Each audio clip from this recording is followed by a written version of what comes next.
Bom dia, vocês estão bem? Bom, mais uma vez estamos aqui, né, no Novitar no Ar, um podcast que é para falar de assuntos relevantes da área de restaurantes de coletividade, restaurantes food service, cafeterias, varejo. E hoje nós vamos trazer uma convidada mais que especial. Não é só uma amiga, é uma baita profissional, uma pessoa que inspira muita gente nesse segmento e vocês vão conhecer um pouco melhor daqui a pouco. Então, segura aí. Nós vamos falar hoje sobre o futuro dos restaurantes. E aqui eu tenho o prazer de te receber, Cris. A gente já se conhece há muitos anos, não vamos dizer quanto, porque não faz sentido. E obrigado por ter aceito o nosso convite. Estou muito feliz, obrigada. E a gente vai conversar um pouquinho sobre muitas coisas aqui. Mas me conta um pouquinho da tua vida, da tua trajetória, o que te trouxe até esse momento de 2025. Nossa, então 2025 eu tenho 28 anos de trajetória, né? Que então, legal. Nessa jornada aí a gente conhece muita gente especial, você é uma delas, Obrigado. né? A gente está muito conectado aí sempre por conta de muitas questões de cross de mercado e tal. Eu sou formada em nutrição, trabalhei em operações, né? Então o nosso setor é um setor de operações, é um setor muito positivo nessa direção. Depois me especializei na área de marketing, trabalhei 12 anos em marketing no setor corporativo, trabalhei em educação, saúde, eventos de altíssima gastronomia, restaurantes, enfim, mais sofisticados e restaurantes corporativos em geral. Então foi uma grande escola e desde 2010 empreendi, né? E aí fiz um MBA de especialização na área de varejo, especialmente, e aí segui nesse foco como consultora. Já estou na minha terceira empresa, né? Fundei a primeira, fiz uma fusão na segunda e agora, mais recentemente, Tangerine é o nome da terceira empresa aí. Legal, eu lembro bem da Libra quando começou, foi muito legal. Mesmo, muito bom. E até pouco tempo atrás, no meu contato seu, era Cris Libra, porque era para lembrar exatamente, né, não das pessoas, mas poxa, quem está por trás junto, né? É isso aí. E como é que é essa transição agora para essa terceira empresa, num país que é complexo de ser empreendedor, evidente? Super. E mais do que isso, né, num segmento que a gente sabe que, e eu vejo isso muito, né, são 42 anos atuando, e a gente percebe muitas vezes que parece que a gente sabe tudo. É um problema sério do nosso segmento, né? É verdade. Os CEOs, os caras que operam, acho que sabem tudo. Não precisa de um apoio, não precisa de uma empresa como agora a Tangerine, né? Me conta um pouco como é que é esse desafio. Muito bom. Eu vou responder explicando o porquê se chama tangerina. Ótimo. A fruta tangerina, ela é formada por várias partes, né? E o nosso setor, ele exige que todas as partes sejam muito competentes. Marketing, comercial, operações. Se você tira uma parte, o negócio desmonta. E uma fruta tangerina é exatamente assim. Quando você abre um gomo, dentro tem muitas partes. É um setor operário. Então, se eu falo com a logística, eu não estou falando com um cara que resolve tudo. Eu estou falando com uma cadeia. Verdade. E assim é com marketing, enfim. Então, esse é por esse... Bacana, bem interessante essa visão holística, Exato. Trazendo a fruta e o nome muito sugestivo. Né? É isso aí. Tem esse frescor, e aí tem os outros elementos que a fruta traz consigo, e a grafia com J é o nome em coreano, né? Tangerina em coreano é tangerine, com J, mas muito mais porque não tinha disponibilidade para registrar com o nome abrasileirado. Aqui a gente sofre a mesma coisa. Exatamente, eu imagino. Então, assim, trabalhar no setor de estratégia, de inovação, é sempre desafiador, claro, mas eu estou muito feliz porque a gente tem vivido um movimento de profissionalização dentro do nosso setor. Já foi o tempo de que era uma lata de leite condensado, 2 colheres de chocolate e um sonho. Eu viro aí um grande empresário, as pessoas entenderam, de fato, que é preciso se formar. Tem gente que busca escolas, tem gente que busca universidades, tem gente que busca os gurus da internet, e aí tem gente que busca as consultorias. Então, de fato, hoje, até pela nossa consistência, pelos projetos que nós desenvolvemos nesses últimos 15 anos de mercado, isso traz traz uma atratividade de clientes que tenham um fit conosco. Mas sim, às vezes aparecem sempre os especialistas, o sabe tudo, mas no final do dia, o que acontece é que dentro do nosso setor, a dinâmica de mudança tem sido muito intensa, né? O tempo todo é uma tecnologia nova, é uma crise nova, né? Então agora temos uma guerra em tal país e aí muda toda uma cadeia. A gente não tem guerra aqui, mas tem apagão de mão de obra que ajuda muito. É isso. Mas, por exemplo, agora a gente está vivendo os problemas relacionados ao cacau, né? Assim, ainda tem mais uns 4 anos para recuperar. Tudo porque, né, mudanças climáticas, Nigéria, um dos principais países, né, de produção, sofreu uma devastação, Brasil Brasil já tinha diminuído um pouco a sua produção no passado, e aí nesse momento nós não temos, né, cacau disponível aí, pelo menos a preços competitivos. Cris, então, é por isso que agora tem aquela frase assim, sabor chocolate. Exatamente. Porque é um ponto de vista assim, absurdo do mesmo produto que eu consumia quando era jovem ou criança, e hoje você fala assim, não é chocolate, é sabor chocolate. É uma loucura do ponto de vista... Eu não digo nem a qualidade, porque não é perceptível. Não sei da questão saudabilidade, essas coisas, não entro nesse mérito. Mas o sabor é exatamente igual. O sabor é exatamente Só que não é a mesma coisa. Mas a qualidade é muito, inferior, muito inferior, porque aí você tem que adicionar açúcar para poder trazer aquela estabilidade, você cria esse problema, e aí a gente gera um novo mercado que é de premiumização do chocolate. Então, se você quiser comer de fato um bom chocolate, aí tem algumas marcas brasileiras, mas na verdade a gente até tem, por exemplo, a Dengo aqui, por exemplo, marcas de cacau da Amazônia, né? Tem a do Jur, né? Que é uma outra marca muito forte. Exato, do Jur, que aí tem essa preservação, só que aí o produto custa muito mais caro. E aí as pessoas... né, a grande massa do país vão no sabor chocolate mesmo. Claro, perfeitamente. Bom, Cris, você recentemente escreveu um artigo que eu achei maravilhoso, né? Eu vou falar o nome completo para não errar. Muito bom. Então, o futuro dos restaurantes e como a hospitalidade, tecnologia e gestão de pessoas estão redesenhando as operações de food services no Brasil e no mundo. É isso aí. Me conta um pouco aí, para quem não leu, depois vocês vão ter aqui embaixo a descrição para irem lá na matéria. Obrigada. Mas, por favor, me conta um pouco da inspiração para esse tema aí, que é fundamental. Super, super.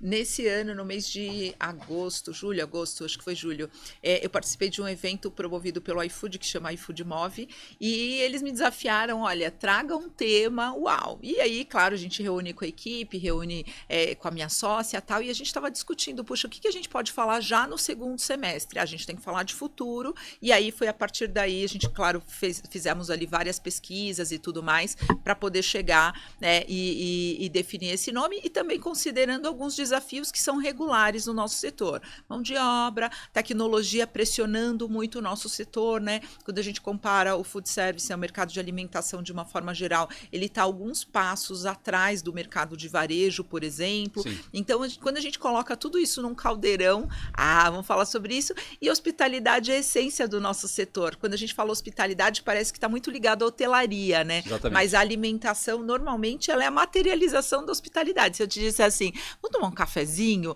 eu estou transmitindo para você hospitalidade, não estou te oferecendo um quarto de hotel, estou te oferecendo uma experiência gastronômica. E é bem legal, porque essa coisa eu acompanho muito o mercado americano, não porque dá para copiar tudo que está lá, mas é porque normalmente eles estão alguns meses ou anos na frente. Exato. E há muitos anos eu vi uma pesquisa muito interessante que dizia os 5 pontos que fazem uma pessoa se deslocar até um determinado local, restaurante especificamente, para fazer a sua alimentação. Legal. E por incrível que pareça, o primeiro ponto era a segurança. Aham. E olha que pensar em segurança nos Estados Unidos é diferente de pensar em segurança no Brasil. Total. Mas ali a segurança embarca muitas coisas. Então o local, se tem estacionamento, se é coberto, se é descoberto. Então tem vários contextos. Aham. Aí o segundo ponto é o acolhimento, ou seja, como é que o maître, o hostess, acolhe você e escolhe o lugar para você sentar. A gente sabe que tem lugar que a gente é preferência, tem lugar que nós não somos preferência. E isso é normal. Aham. Mas quando ele percebe que você não é preferência, ele tenta te colocar no lugar mais bacana do salão, para você se sentir importante, para você perceber o ambiente e tal.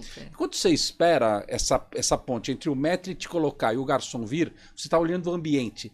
Poxa, isso aqui é legal mesmo, que bacana, a iluminação, a limpeza, as decorações, pô, que bacana esse negócio. Aí vem a escolha do prato, você come, que é o quarto item, a alimentação, sim, a gastronomia em si, e depois, por último, o preço. Se tudo aquilo for bom, você paga qualquer valor. Porque claro, a gente está falando de pagar qualquer valor para cada uma faixa de grana. Mas quando você foi àquele lugar, você já esperava um garfo, aquilo, 5 garfos, mas você já tem uma expectativa de que ali não ia ser baratinho ou mais ou menos. Mas você fala, caramba, eu quero voltar. É por isso que a gente volta para Shake Shack, volta para várias coisas, né? Mesmo já sabendo, porque você sabe, a experiência é legal. Então é isso que...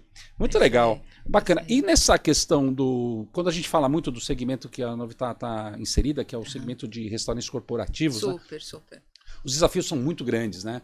Você sabe disso, eu já tive a oportunidade de trabalhar com você em 2 momentos diferentes sobre uma proposta de... Aliás, pessoal, quem precisa fazer, principalmente você que é empresário de empresas contratantes, procure a Tangerine, tá? Ela mencionou agora há pouco uma sócia, que eu a conheço também há muitos anos, vamos falar quanto tempo, que é a Márcia Chilio.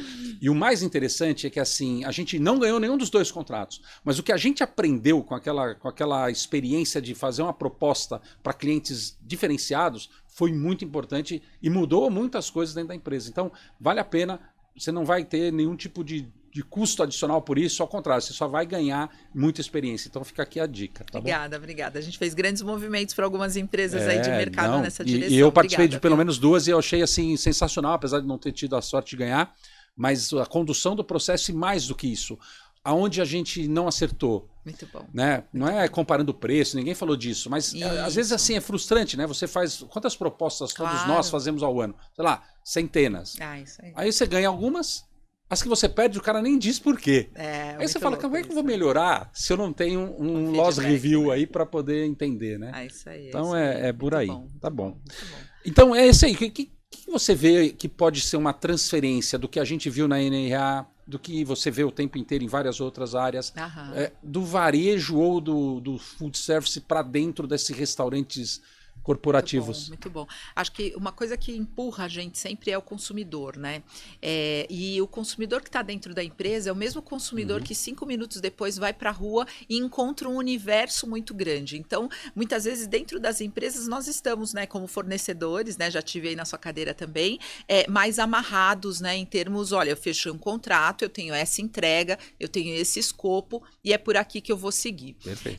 E isso cria uma pressão parte a parte em relação a essa dinamização. Acho que, para mim, o principal ponto ali, para a gente poder romper com o que nós temos de status quo dentro do serviço de restaurante corporativo, é a dinamização disso. Porque a pessoa, ela sai, ela encontra um Halloween gritando, ela encontra uma promoção que é cosmético, que faz uma collab e que está dentro do restaurante, que ela foi para tomar um sorvete e olha, isso aqui tem gosto de brilho labial e coisa e tal. Então, eu acho que o nosso principal desafio hoje é trazer esse ambiente de varejo para dentro do restaurante corporativo. Já fui nutricionista de produção, a gente fazia o festival disso, o festival daquilo, tarará. As quebras de rotina. As quebras de rotina, mas parece que isso não é suficiente mais para o consumidor. O consumidor, ele espera também uma imersão tecnológica dentro da operação. Você esteve conosco agora, né, esse ano em Chicago e foi lá na loja do Harry Potter, com certeza. Sim. E uma dessa questão da experiência imersiva, né? Então, quando você estava falando desse restaurante que a gente vai, que a gente tem uma boa experiência e tal, a arquitetura tem um papel super importante e a integração da tecnologia com a arquitetura também. Então, eu digo que, assim, juntando tudo isso, a gente tem que buscar um gestor que tenha um perfil muito sofisticado, porque ele precisa ser super técnico, conhecer de produção, conhecer de segurança de alimentos e tudo mais, tem que trabalhar muito essa questão de inovação com a equipe preparada, motivada, mas principalmente precisa entender um pouco do entretenimento, do que falta mais para o consumidor gostar. Às vezes é uma musiquinha, né, que vai fazer a diferença ali, mas às vezes é muito mais, né? Como é que a área de marketing da empresa está acionada para efetivamente trazer essa dinamização. Eu sei que no final do dia a gente está falando de custo de prato de refeição, mas é um conjunto. Depois que eu sair daqui, eu vou falar com o pessoal de catering aéreo numa apresentação. E aí a discussão também é essa, porque assim, eu só tenho aquela bandejinha para eu provar que eu sou uma das melhores empresas do mundo em termos de alimentação, né, difícil, de catering aéreo. E é isso, assim, e aí você tem que contar com entretenimento, que tem que ser bom do avião, com a internet e tudo mais. O atendimento da aeromoça, né, do comissário, exato. Então o comissário vira um garçom que nunca foi treinado pela minha empresa, que não está lá com o meu DNA para poder fazer isso tudo acontecer. Então realmente, assim, eu acho que a gente está falando muito fortemente de perfil de profissional e de como é que a gente dinamiza tudo isso. Acho que a expectativa do consumidor é sempre alta, né? O que você falou, ele vai, às vezes não sabe o que esperar, mas no inconsciente eu espero muito bom, eu espero mais. Claro. E aí, cada dia no restaurante tem que ser um show, e é isso que a gente se desafia muito, acho que é por aí. Você sabe que eu tenho, há muitos anos a gente já fala isso, né? Que é o fato de que no passado nós decidíamos o que o consumidor ia comer. Quando eu falo nós, eu digo a empresa de operações e o cliente. Decisor cliente. Hoje não é mais assim. É claro, o cliente tem um preço que ele pode pagar por uma questão de competitividade estratégica do produto, ok? Super. E nós também sabemos a qualidade que eu consigo impor sobre aquele escopo e sobre aquele preço. Perfeito. Mas a vontade do consumidor é trazer a praça de alimentação, independente do lugar que ele vai, porque qualquer lugar hoje tem uma praça de alimentação, nem que seja num food truck. E aí ele fala, poxa, mas lá eu posso comer um pão com sardinha. E por que aqui eu não posso? Não é? Pode. Então a gente criou algumas coisas dentro da Novità muito interessante no sentido de quebrar essa rotina de forma vigorosa mesmo. Que legal. Então, comida de boteco. Então, um camarada pode ser que ele fale, pô, hoje eu vou comer polenta, linguiça com aperitivo e tal. Claro, uma pena a gente não consegue colocar cerveja ainda. No Brasil tem um pouco desse preconceito, tem a zero, né? Tem algumas marcas que tem a zero. A gente acaba não colocando, mas do ponto de vista de tentar trazer a realidade externa para cá, é muito legal. E um outro ponto que a gente percebe muito, eu acho que você deve ter vivido isso também, que é o inverso. Quando eu consigo inovar é muito complicado para a nossa atividade. Eu acho que é novidade. Inovação é algo que as pessoas acham que é algo que transcende, né? E tal. Eu acho que tem que ser novidade, que é o nome da própria empresa, Novità. Por quê? Porque aí você consegue mostrar para essa pessoa, para esse colaborador daquela empresa, o meu consumidor, que ele pode levar isso para casa dele. Show. Ele pode fazer isso, ele pode fazer um omelete diferente, ele pode fazer uma preparação diferente. Total. E que a família vai falar, poxa, que legal, onde você aprendeu isso? Aprendi isso lá na Novità, aprendi isso lá em uma operadora. Então isso é bem legal. É muito bom. O desafio para nós, todos eles são, né? A nossa atividade, eu brinco sempre que não é uma atividade de engenharia da NASA. Não. Mas ela requer muitos desafios, né? E um deles, na minha maneira de ver, quando você coloca aqui a questão da tecnologia, é como eu implanto a tecnologia para ganhar produtividade, sendo que eu não consigo tirar mão de obra. Ou seja, é mais ou menos como no hospital. Eu coloco um equipamento mais caro e eu preciso de mais gente para operar. É mais ou menos isso. Claro que, guardado as proporções, no nosso caso, a gente não precisa pôr mais pessoas, mas a gente não consegue tirar as pessoas. Porque o equipamento vai fazer muita coisa, só que depois, na hora que ele desliga, eu que tenho que tirar de lá, colocar no balcão e fazer isso acontecer. Mais ou menos o que a gente viu juntos lá na Sweet Green, que foi algo muito bacana. Você percebe que tem uma redução de pessoas dentro da cozinha, mas 0 pessoas não tem. É isso aí. Então, como é que você vê essa coisa da tecnologia, primeiro, não assustando os colaboradores, porque tem esse movimento, né? A IA está aí para mostrar que, poxa, agora todo mundo vai perder o emprego. O equipamento, o chefe de cozinha olha e fala, esse cara vai tirar o meu emprego? É certeza que não vai. O forno combinado não tira emprego de ninguém, uma fritadeira não vai tirar, uma basculante não vai tirar o emprego de ninguém. Mas fica aquela sensação de que, poxa, esses caras estão fazendo essa cozinha inteligente demais, daqui a pouco não precisa de mim, né? Como é que é isso, Cris? Isso aí. Olha só, tem uma pesquisa da Deloitte que saiu ano passado, né, 2024, falando que 83% dos funcionários que trabalham no setor de hospitalidade, especialmente de restaurantes, querem mais tecnologia para fazer coisas simples. Então, assim, quando a gente olha e eu entrego um papel para ele fazer um checklist, ele já acha um saco. Hoje a gente tem checklist que a gente implementa no cliente por voz. Ele vê e ele fala, tá correto isso? Sim. Tá correto aquilo? Não. Muito legal, muito ele legal. não precisa usar as mãos, abrir o aplicativo, não sei o que, tarará. Então ele tem essa facilidade. E é uma coisa básica e necessária para ser feita todos os dias, às vezes 2, 3 turnos, né? A temperatura está adequada? Sim, não. Então, assim, isso facilita muito a vida do colaborador. Eu acho que, assim, quando a gente fala em tecnologia, a gente tem uma promessa para o consumidor que é da execução. O consumidor, ele busca a constância dentro do nosso setor. E aí, se eu falo de uma execução perfeita, e aí com todo esse desafio que a gente tem de mão de obra, para a gente tem olhado muito a fragmentação do treinamento. Acho que esse é um dos principais usos da tecnologia. Por quê? Quando eu transformo toda a sua rotina num checklist fragmentado, então na sua semana 1, você vai fazer o quê? Você vai ficar no salão. Qual que é a sua atividade dentro do salão? Limpar a mesa, abastecer guardanapos, manter o piso limpo, enfim, determinadas atividades lá que eu tenho. Qual que é o referencial? Eu adiciono no aplicativo uma foto, você assiste um vídeo. Bom dia, seja bem-vindo, você é o novo funcionário. É um vídeo de 3, 4 minutos, que é o que o funcionário, nessa faixa de idade de entrada que a gente tem dentro do nosso setor, suporta mesmo, né? Ele também não quer assistir uma palestra de 2 horas sobre isso. Então, ele tem ali e é o self-activity. Ele vai lá e ele pega o checklist, tá bom, fez certo, não fez certo, tá certo, não. Aí o gerente vai poder pegar esse checklist checklist e vai lá explicar para ele, olha, quando você falou que o piso estava limpo, se tem papel no canto da parede, não está limpo. Então, ó, você tem que usar essa referência. Ah, perfeito, chefe. Tarará. Até que ele entenda que aquele checklist representa a perfeição. Mas você concorda que isso, você resolveu muita coisa? A Márcia e eu, nós temos uma frase que a gente usa há muito tempo, onde não tem senioridade, tem checklist.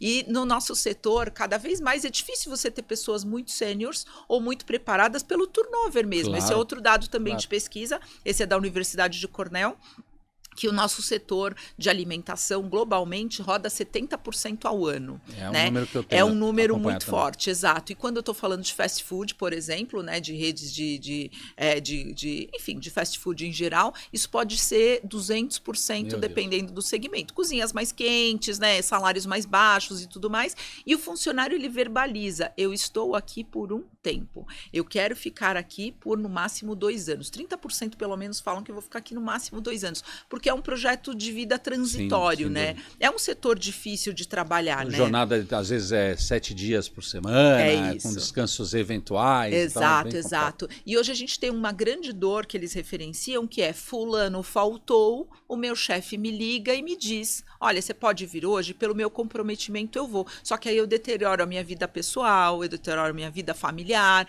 Então isso, para quem é comprometido, e a gente tem muita gente boa trabalhando com a gente, é aquilo né? que dizem, né? Se você quer que alguém resolva o problema, dê pro comprometido ou pro competente. É isso, essa pessoa vai resolver, ela sempre vai estar lá e tudo mais. Só que aí isso gera uma pressão para ela. Mas por outro lado, então, nesse processo de fragmentação a partir da tecnologia, acho que é um caminho. Quando a gente fala, eu tenho equipamentos mais programados, o forno é um deles, mas hoje você tem a máquina de lavar louça, enfim, você tem vários equipamentos. E hoje, assim, a gente olha duas pontas, né? O visível para o cliente, que aí é salão e tudo mais, e o invisível para o cliente, estoque. Fala uma coisa que é horrível fazer inventário, né? Verdade. Inventário é uma chatice. Verdade. Mas hoje você pode tirar uma foto do teu estoque e aí a IA te ajudar a fazer esse inventário. E aí você só faz um check batendo com o número que você tem. Claro que precisa ter um planograma do estoque, isso precisa ter sido abastecido anteriormente, mas depois que você faz uma vez e teve trabalho, rotineiro fica muito mais fácil para poder fazer. Então, acho que é essa gangorra, né, de o que eu facilito para o cliente e aí coisas que efetivamente também fazem a diferença. Posso pedir antecipadamente pelo aplicativo. A vida do consumidor, por mais que ele tenha 1 hora de almoço, ele quer resolver tudo em 15 minutos, em 12 minutos. Então, ter um aplicativo próprio também, enfim, depois a gente fala mais, mas me empolguei aqui na resposta. Não, mas muito legal, mas era essa mesma ideia. A gente tem algumas coisas que você citou, por exemplo, o aplicativo é uma delas, onde a gente ele pode fazer uma antecipação da refeição de amanhã. Olha hipoteticamente, amanhã é uma feijoada, por exemplo, e eu não estou comendo feijoada por razões ABC, eu tenho lá umas opções, eu faço essa solicitação, é encaminhado automaticamente por um e-mail, a gente recebe essa informação e na hora que ele colocou lá que ele estaria querendo receber aquela refeição, a gente entrega. Não é aquela coisa que ele chega e tem que esperar para fazer, já vai estar montadinho ali para ele fazer isso. Isso traz uma felicidade emocional tão grande para as pessoas, especialmente para quem é jovem, né? E acho que na verdade todas as idades, ninguém quer perder tempo, mas o jovem ele tem esse sentimento de personalização, porque assim, a partir disso eu tive a minha experiência personalizada, mas principalmente meu timing. Eu só tenho aquele tempo, porque depois eu quero jogar. Quero fazer alguma coisa, jogo no celular, quero ir na academia, quero pagar conta, quero fazer qualquer coisa. Então, acho que isso é um respeito muito grande. Na verdade, quem salva tempo da nossa vida, a gente fica muito né? feliz. Exato, é verdade. Parabéns aí por salvarem. Obrigado. E você, a gente teve com o Fábio da Unux numa das entrevistas aqui, foi muito legal também. E uma das coisas que eu falo para os meus clientes, e a gente vende muito mais para a indústria. Nós temos, não é que esse seja o nosso foco, mas acabou acontecendo a gente ir nesse nicho, né? E às vezes eu falo para eles, lá para os compradores, eu falo assim, eu coloco em tecnologia para gerar uma produtividade ociosa. Bom, os caras dão um pulo, porque falam, como assim produtividade ociosa? Na indústria, produtividade ociosa não existe. Não existe. É que no meu caso eu não consigo dispensar um profissional. É isso aí. Então, enquanto ele fica lá 2 horas grelhando o bife, que nunca vai ficar bom, que nunca vai ficar certo, e ele vai sofrer ali a 70 graus, 75 graus, eu prefiro que ele coloque isso num forno combinado, 40 minutos depois ele volta e está pronto. E esses 40 minutos, que é uma ociosidade, mas é uma ociosidade produtiva. Por quê? Porque ele vai poder decorar a salada, ele vai poder olhar com detalhe a guarnição. Então, ele trabalha menos, mas ele acaba atingindo uma condição de experiência para quem vai consumir muito maior do que quem naquele. Então a gente foi buscando isso muito. Muitas vezes a gente nem tem condições não financeiras, porque não é o problema de dinheiro, mas o problema da conta fechar, mas a gente fala, não, vamos colocar um forno porque vai ajudar a nossa equipe. Exatamente porque a gente também sabe que hoje a gente tem um apagão de mão de obra muito terrível e que isso faz com que as pessoas falem o quê? Se é para eu trabalhar igual todo mundo trabalha, eu prefiro ficar em casa. Então não, vou trabalhar aqui, mas aqui eu tenho uma condição XYZ. Não é só uma remuneração a mais pelo salário, que a gente também tem que fazer, mas também pela tecnologia. Então a gente está andando juntos. Mas essa questão, você falou uma coisa muito bacana que e eu acho que isso é normal, né? O lifelong learning é para sempre. É isso aí. E as pessoas, de alguma maneira, os mais jovens, né? Eles acabam ainda não percebendo que, por exemplo, acabou a faculdade, acabou tudo. É mais ou menos isso. Diferente da nossa época, que assim, eu quando comecei a estudar, ter a faculdade já era tudo. Quando eu terminei a faculdade, já não era assim. Eu preciso de uma especialização. Depois preciso de um MBA. Depois, quer saber? Não vou parar nunca mais de estudar. Claro, não vou mais para o banco universitário, porque não tenho nem mais tempo e nem condições energéticas de ficar sentado 4 horas. Mas o fato é de que essa questão do profissional, do setor, como você citou, como é que você, ou se você puder dar algumas dicas, né? Acho que é legal, você conhece muita gente por trás e muitos clientes e muitas empresas diferentes. O que você diria para esse, não só para o jovem, que é óbvio, importante, mas para quem é um gerente e que por alguma razão ele ficou meio que parado no tempo? O que você pode dizer, Cris? Super. Acho que você falou de um recorte que eu gosto muito, que é microlearning, né? O tempo todo a gente está aprendendo com pequenas etapas. Como adulto, toda vez que a gente visualiza uma coisa, escuta, enfim, tem uma experiência completa e experimenta, isso faz muita diferença. Verdade. Então, eu acho que a principal dica para quem é gerente, não fique no seu restaurante.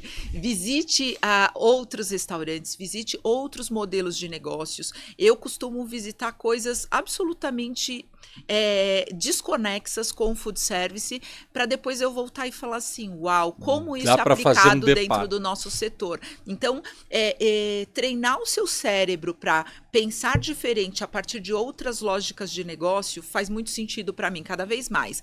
Eu fui a semana passada para Belém, para a COP, né, para a COP 30, e foi muito especial, foi ótimo, pude participar dos eventos, de algumas reuniões, mas mais do que isso, eu pude fazer um tour pela cidade, a nossa cliente do Sushi Boulevard, a Natasha, que nos recebeu por lá, e é tão interessante como a lógica da floresta é integrada aos negócios de lá, né, o fornecimento, a forma e tudo mais, e eu fiquei muito reflexiva em relação a isso, porque, puxa vida, como é que nós não conhecemos isso dentro do Brasil, né? Como é que eu nunca tinha, foi minha primeira vez para Belém.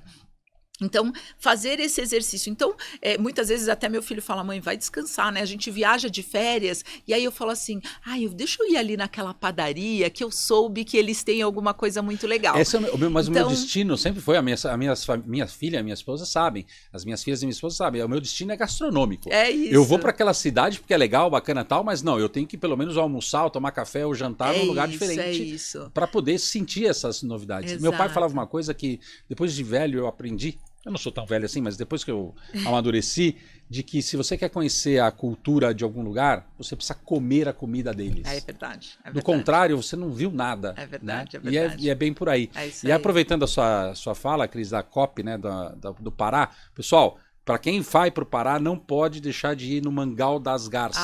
É lindo! É sensacional. E isso que você colocou é maravilhoso, porque todos os pratos são pratos de cozinha internacional, mas todos eles com produtos da terra. Então você come lá um filé, um peixe à belle mulher, é um filhote, que é da região. Você vai comer lá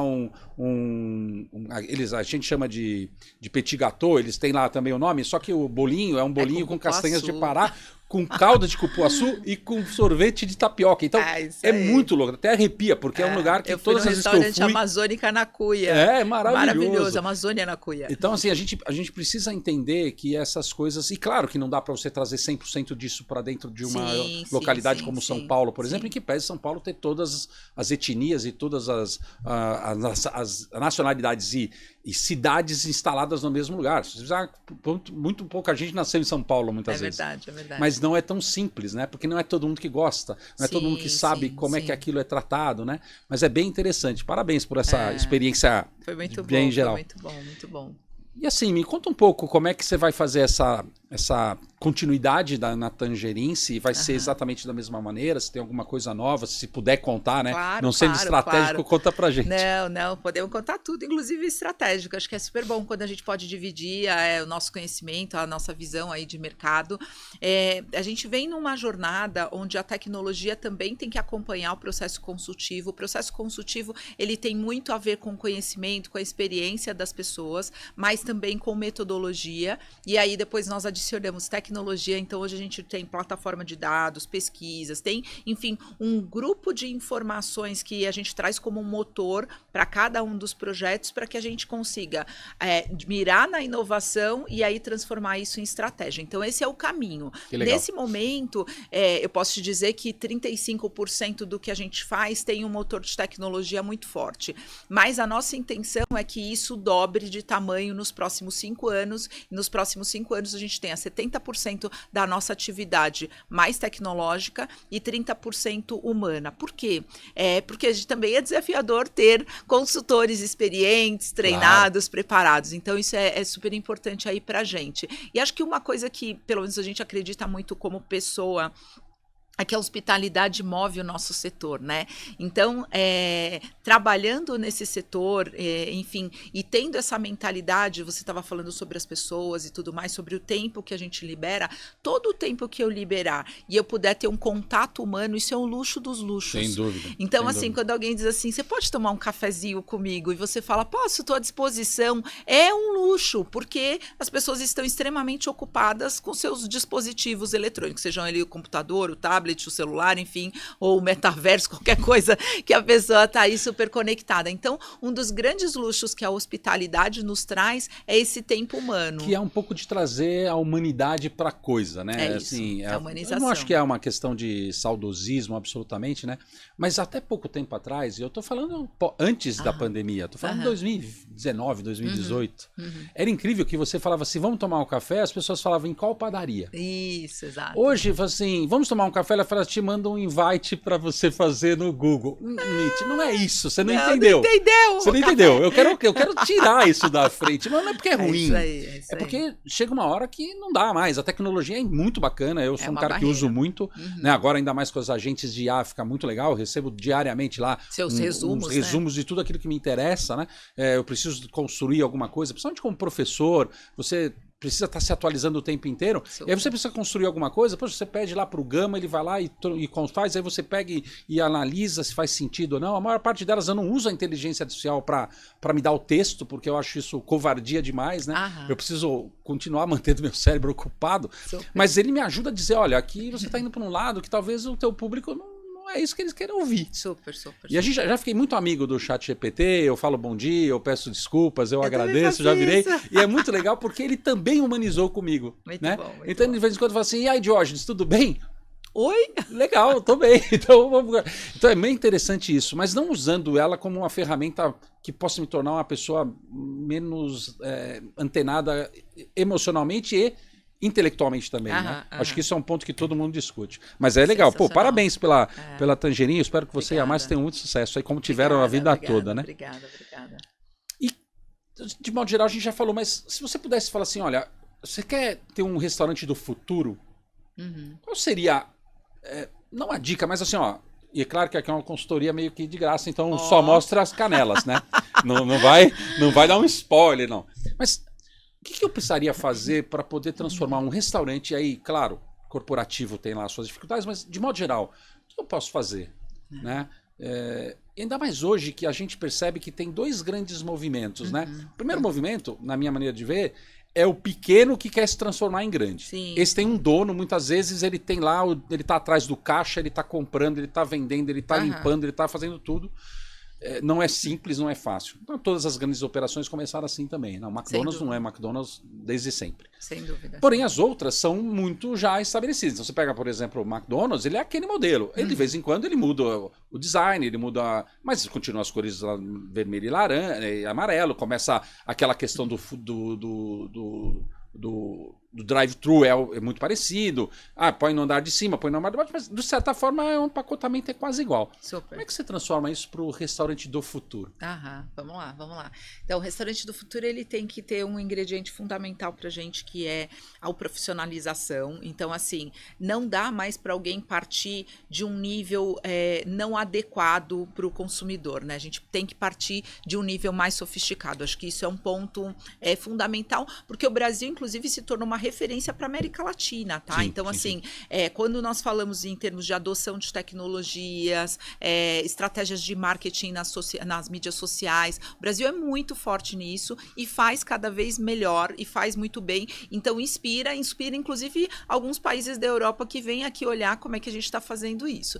Então, nesse processo de escala, então eu tenho, primeiro, a partir de um nível de profissionalização, depois, trabalhar muito a questão de produto, serviço, atendimento, né? Ou seja, a consistência da minha operação. E aí, lógico, eu tenho que construir negócios que deem dinheiro. Claro. Né? Então, muita gente quer escalar e às vezes tem alguém que passa lá e fala assim, seu produto é super legal, por que você não faz uma franquia? E aí a pessoa nem se provou como negócio e aí ela já está franqueando e envolvendo pessoas num sonho e que às vezes esse sonho não é verdadeiro e ele ainda não está acontecendo. Então, acho que o modelo de franquia é um modelo vencedor, gente, calma, né? Só para confirmar. Não, a gente sabe disso. Mas ele é padronizado, enfim, ele tem muita assertividade e tal, porém, quem vai entrar nesse setor tem que ter se provado para que ele aconteça. Então, sinceramente, acho que assim, essa é uma primeira etapa, e aí depois é o elemento de verdade e transparência. Então, assim, se eu digo para você que eu te vendo o melhor café, por favor,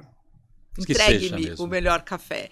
Se eu te digo que eu vou te dar transparência daquele ingrediente, daquele produto e tudo mais, eu tenho que fazer isso por você. Transparência é diferente de verdade, né? Verdade está conectado ao meu propósito e tudo mais, e transparência, eu te conto realmente qual é a minha fórmula para poder fazer isso tudo dar certo, né? E aí o consumidor gosta disso, reconhece isso, valoriza isso. Então, acho que assim, são coisas que a gente precisa trabalhar como cultura mesmo de negócio. E aí, às vezes, a gente encontra em algumas situações, né? Puxa, aconteceu um incidente num restaurante, sei lá, derramei um copo de refrigerante e a pessoa, ela imediatamente repôs, me tratou bem. Às vezes a gente vê no Instagram aquelas histórias de fulano tava lá e a pessoa tem alguma deficiência, ela não consegue se alimentar, o funcionário se levanta, vai lá e faz isso espontaneamente, né? Isso não é treinável, mas ao mesmo tempo isso é treinável. Claro. E aí a gente tem uma palavra que eu acho que é muito importante, a intencionalidade. Você que é professor também, como eu, estudioso de Disney, sabe que na Disney nada acontece por acaso, né? Verdade. Tudo é espontaneamente, intencionalmente preparado. Exatamente. Então, para o restaurante do futuro, eu preciso ter verdade, eu preciso ter transparência e eu preciso ter intencionalidade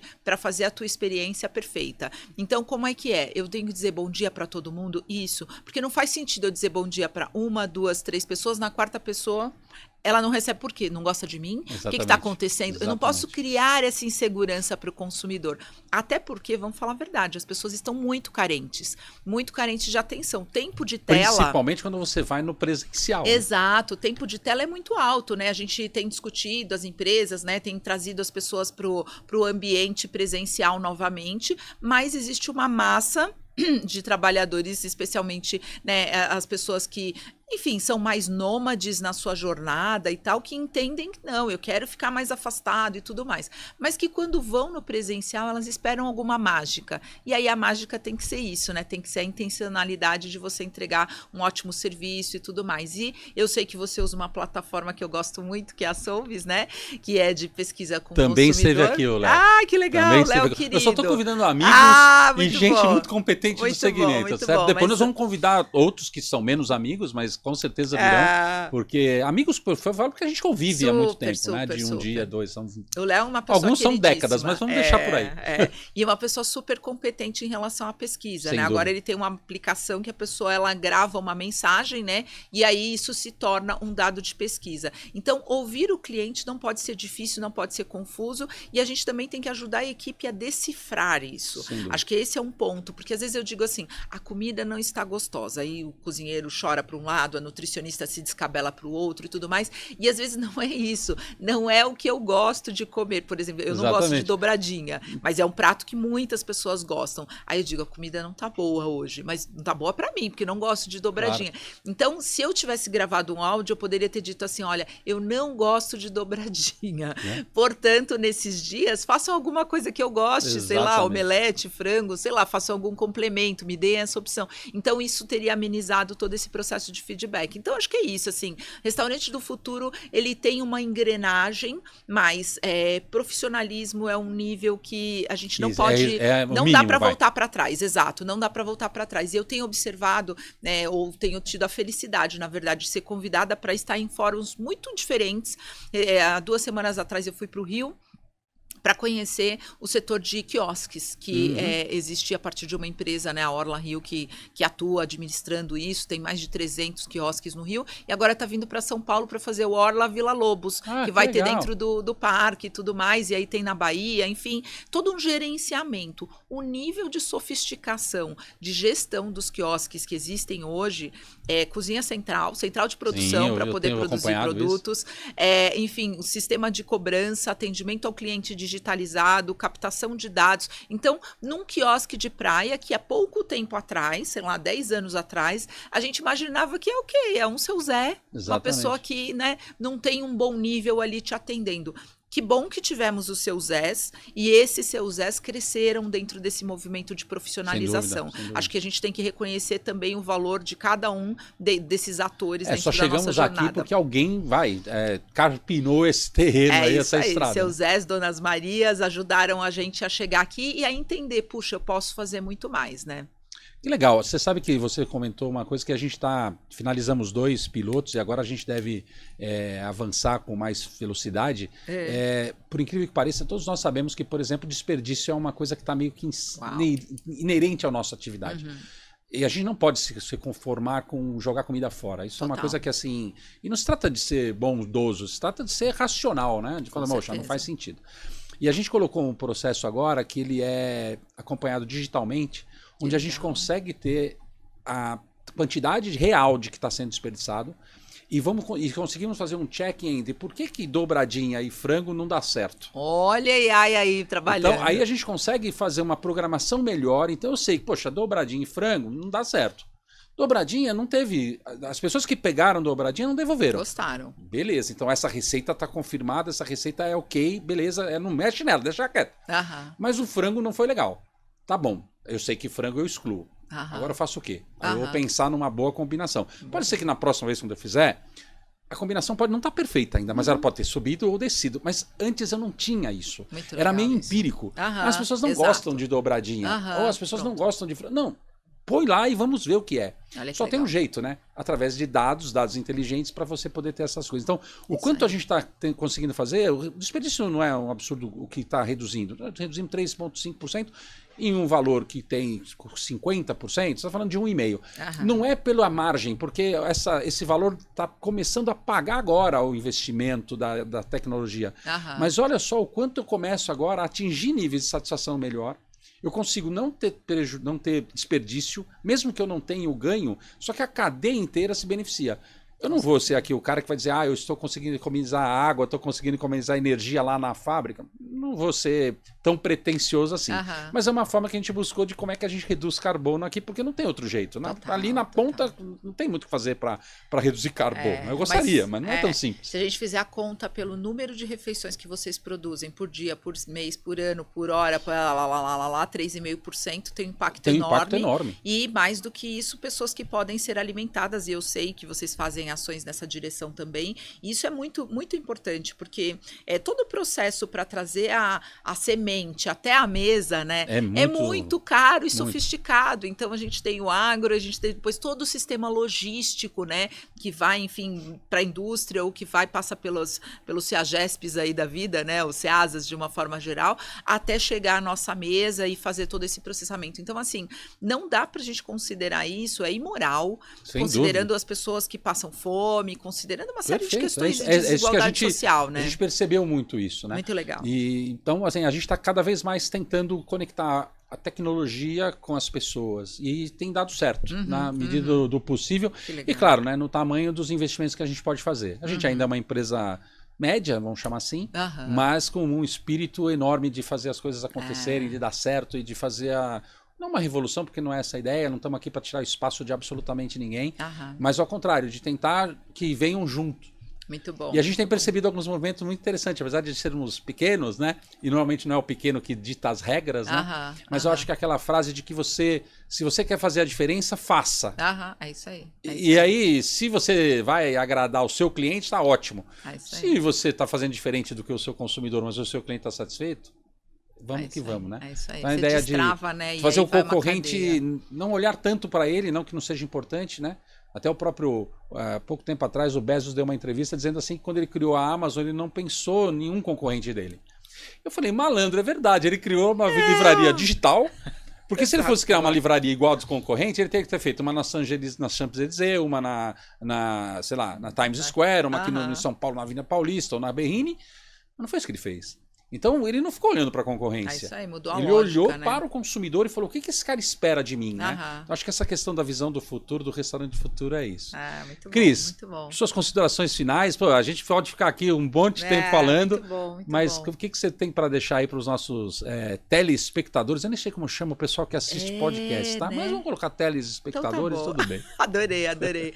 Eu acho que a gente sempre tem que mirar na disrupção do nosso mercado, porque o nosso mercado, ele passa por grandes mudanças o tempo todo e muitas vezes elas não têm sido protagonizadas por atores do food service. Então, quando a gente fala de delivery, o delivery não está sendo protagonizado pelo setor de alimentos, Verdade. Está sendo protagonizado por empresas de tecnologia, empresas de transporte, empresas de outros setores. Então, de fato, se nós não olharmos para dentro e pensarmos como é que eu vou fazer a disrupção do nosso negócio, do nosso mercado, e aí trazendo essa combinação de gente, tecnologia, trazendo tudo isso para o ambiente da inovação, acho que não vai fazer sentido. E um último ponto que eu queria trazer é o olhar sobre os alimentos. Talvez a gente está falando cada vez menos de culinária e cada vez mais de culinology, Isso. que é a culinária com mais tecnologia. Então, acho que esse é um ponto também para a gente deixar aí na cabeça dos telespectadores. Eu tenho quase certeza que o pessoal da Michelin lá deve estar olhando para isso também. Com certeza. Né? Os chefes empurram, né, esse movimento. E até porque ele sabe também que antes ele era capaz de fazer, sei lá, 50 pedidos, hoje ele precisa fazer 100. É isso aí. Como é que ele faz 100 com menos braços e tudo mais? E não tem aí. escola suficiente para colocar as pessoas lá. É tecnologia. Muito legal. Cris, bom. muito obrigado por te receber. Foi um prazer sempre conversar contigo, né? Muito Pela feliz, experiência, pela amizade. E eu espero que você e a Márcia tenham muito sucesso com a Tangerine. Depender de nós aqui, independente da Novitar, conte conosco. A gente puder fazer, vamos estar junto. E nós vamos marcar um café agora sim, virtual ou real. Não, presencial. Presencial é melhor, né? Lá na Merci, fazer uma propaganda na Merci. E aí a gente se encontra para falar algumas coisas que você trouxe aí que para mim me interessa. Muito tá bom? Eu espero que interesse vocês obrigada. também. Gente, acompanhem nossos vídeos, nossas publicações, que vocês vão ver muita coisa legal. Tem aqui a Cris, mas teve outros e vão ter mais. Então, conto com vocês. Siga a gente lá no YouTube. Obrigado, foi um prazer. Beijo, gente. Tchau, tchau. Obrigada, Diógenes. Cris, obrigado.